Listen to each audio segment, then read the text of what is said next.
Fagoof dhiyoo kan jirtan dhaggeeffattootaaf jaallattoota qophii Finfinnee Maltiimiidiyaa nagaan keenya kabajaa isin haa dhaqqabu.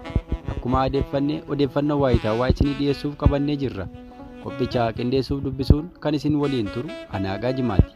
Hanga dhumaatti nu caqasaa jechaa oduuwwan irra qabannee jirru keessaa dubartii waggaa 70 Yuugaandaatti lakkuu da'uun isaa hangafa. Mana amantaa keessaa baafamanii namoota qellee Wallaggaa Gidaamitti ajjeefamuun dheekkamsa kaasuu isaas of harkaa qabna. Dhimmoota kaanis qabannee jirraa kallattumaan gara sanatti waliin dabarra. Waraanni mootummaa amantoota wangeela Makkaana Yesuusii Gidaamiitti mana amantaa keessaa gadi baasanii ajjeesuun hawaasa dheekkamsiiseera. Gocha ammeenyaa dararaan saalfachiisaa hawaasa Oromoo irra loltoota mootummaan dhaqqabu cimee itti fufuun taateen Oromiyaa keessa guyyaa guyyaan dhaga'amu uummata Oromoo akkaan dallansiisaa jira. Haala kanaan tibbana godina Qellee Wallaggaa aanaa Gidaamiitti miseensonni raayyaa ittisa biyyaa namoota 9 mana amantaa waldaa Makkaana Yesuusii keessaa baasanii ajjeesuu erga himamee as taateen raawwate kun suuraan deeggaramee miidiyaa hawaasaan qoodamaa jira. Fayyadamtoonni miidiyaa hawaasaa ajjechaa kana balaaleffataniiru. Taateen kun aanaa Gidaamii ganda baadiyyaa Maleekoo jedhamutti raawwachuu gabaasa keenya yeroo darbeen isinii dhiyeessuun keenya ni yaadatama. Gabaasichi akka hiretti ajjechaan kun sadaasa 24 bara 2023 jechuunis jimaata galgala kan raawwate ta'uudha kan himamu. Waraanni mootummaa erga namoota kadhatarraa jiran marsee booda ajjeesuudha kan eerame. Guyyaa gaafa sanaa sagantaa soomaaf sagadaa ji'atti yeroo tokko adeemsifamu akka ture kan himu maddii keenya kun akkuma baratametti miseensonni waldichaa kadhannaa halkanii kanaaf wal ga'anii turanii jedha. Loltoonni mootummaa namoota mana amantaa keessa jiran kana erga marsanii booda namoota 11 qabanii isaan keessaa 9 ajjeesuudha kan eerame. Kanneen ajjeesan kanas reeffa isaanii irra wangeela kaa'utu caqafame. Suuraalee miidiyaa hawaasaa irra deddeemaa jiru irraas akka hubatamutti namooti meeshaa maleeyyiin harkii duubatti hidhamee walirra kukkufanii jiran reeffa isaanii irra wangeelli kaa'amee mul'ata. Kaan qoma isaaniirra, kaan ammoo saggoorra wangeelli akka jiru agarsiisa. Ilmaan Oromoo hedduun miidiyaa hawaasaa fayyadaman hawaasa nagaa waaqa ofii kadhataa jiru kan meeshaa waraanaa of harkaa hin qabne haala kanaan jumlaan ajjeefamuu balaaleffataniiru. Akkasumas waldaan Makkaana Yesuusii Itoophiyaa waa'ee miseensota ishee ajjeefamanii callisuun komii guddaa kaaseera. Waldattiin sababummaan hawaasa qooddee du'a ilmaan Oromoo kanneen callisuu filatte kanneen jedhan hedduudha. Waldaan Makkaana Yesuusii Itoophiyaa hanga gabaasa kana qopheeffannetti ibsa dhimmicha irratti laattee hin qabdu. Oromiyaa kibba ba'aa godina Arsii aanaa Sirkaa keessatti dhiittaan mirga namoomaa loltoota mootummaa Itoophiyaatiin uummata irratti raawwatamuu hammaatee itti fufuu maddeen himaniiru. Gandoota baadiyyaa aanaa Sirkaa kanneen akka Waajjii Raphaasaa, Biduu Baalaa, Hellaa Amajaa, Hellaa Xareetaa, Gallabee Amajaa, Maccaraa Soojjii Saadee, Gallabee Hulul dabalatee kanneen biroo keessatti dhiittaa mirga namoomaa hamaan raayyaa ittisa biyyaa Itoophiyaatiin raawwatamaa jiraachuudha kan eerame. Sadaasa 23 bara 2023 irraa jalqabee raawwatamaa jiruun hanga ammaatti namoonni 8 raayyaa ittisa biyyaatiin ajjeefamuu kan himan maddeen sadaasa 28 bara 2023 ganda Waajii fi Konnee jedhamu irraa dargaggoota 2 kan maqaan isaanii Jamaal Hajii Adamii fi Muhammad Hajii Kadir jedhaman qabuun erga hidhanii booda halkan mana hidhaatii baasanii ajjeesuudha kan eerame. Gandoota Waajjii Raphaasaa fi Biduu Baalaa jedhaman keessatti manneen uummataa gubuu, uummata buqqisuu, horii uummataa qalanii nyaachuu fi gochoonni faallaa namoomaa ta'an bal'inaan loltoota mootummaatiin raawwatamaa jiraachuu maddeen eeru.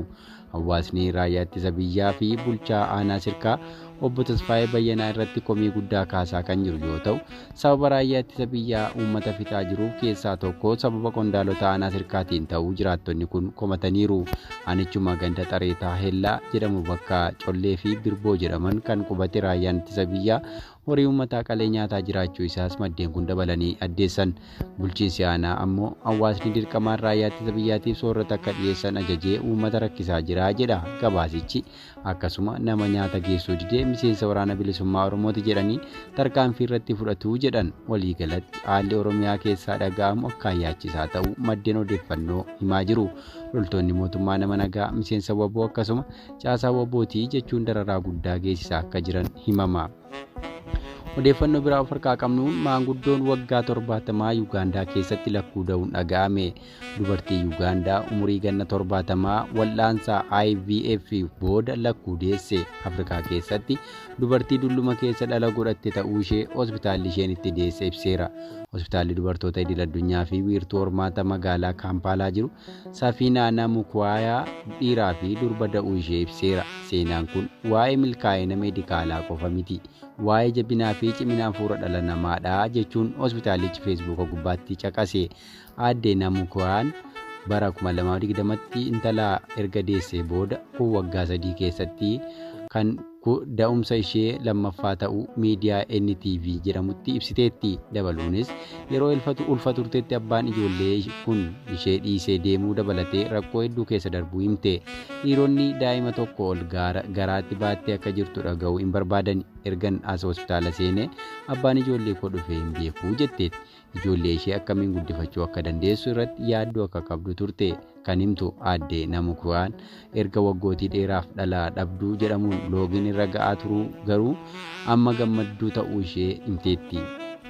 Odeeffannoo biraatiin Burkina Faasoo keessatti humnoonni waraanaa hidhataa Alqaayidaa qaban kaaba biyyattii qabachuuf yaalii taasisaa turuu himame. Gareen leellistummaa Islaamummaa Alqaayidaatti hidhata qabu xumura torban darbee magaalaa waraanaan bututte kan kaaba Burkina Faasoo gama kaabaa qabachuuf yaalii godheen siviilota kan galaafate yoo ta'u, tokkummaan mootummootaa fi gareeleen mirga namaa haleellaa sanaan yakka waraanaa ittiin jedhanii jiran. Walitti bu'iinsa hamaa waggoota darban keessa biyya Afrikaa dhiyaa loltoota Alqaayidaa fi garee IS hidhata qabaniin balaa irra ga'e keessatti loltoonni baay'een naannoo daangaa Maaliitti dhiyoo kan jiru jiboo to'achuuf yaalaniiru jedha gabaasni Associated Press. Magaalaan lolli keessatti adeemsifame magaala guddoo biyyattii Ouagadougou irraa fageenya kiiloomeetira 210 irratti kan argamtu yoo ta'u, waggaa tokko oliif finciltootaan uggura keessa kan turte yeroo baay'ee tajaajila barbaachisaa ta'e kennuudhaaf rakkachaa turuu himameera. Hidhattoonni haleellaa dhiyeenyaa kan dilbata darbe raawwataniin namoota 42 madeessuun mooraa namoonni qe'ee ofii irraa buqqa'an keessa jiraatan sadiitti abidda qabsiisuu isaanii dubbii himaan waajjira mirga namoomaa kan tokkummaa mootummootaa Seefii Magaangoo ibsa kibxata darbee kennaniin beeksisanii haleellaa kanaaf gamtaa gareelee hidhattootaa kan Alqaayidaatti hidhata qabu GNIM himataniiru. Siviilota walitti bu'iinsa keessaa harkan qabaanne irratti beekaa fuulleffachuu yakka waraanaati jechuudhaan tokkummaan mootummootaa hojjettoota irraa gara isaa gamas jiran wabii godhachuun ibsa kenneen beeksisee jira jedha VOA'n gabaasa isaan. Associated Press namoota naannoo sanaa lubbuun hafan sababa yeroo hedduu intarneetiin addaan cituu fi bakka waraanni mootummaa hawaasa siviilii irratti tarkaanfii fudhachuun beekamuuf jecha dhaqqabuu hin dandeenye. Televezyiyoona mootummaa RTV jedhamu kan Associated Press dhuunfaan mirkaneessuu hin dandeenye namoonni hedduun haleellaa jalaa dheessuu isaanii suuraa mul'isu agarsiisee jira. Tokkummaan mootummootaas haleellaan hatattamaan dhaabbatee kanneen itti gaafataman murtiitti akka dhiyaatan ibsa kenneen keessatti beeksisaniiru.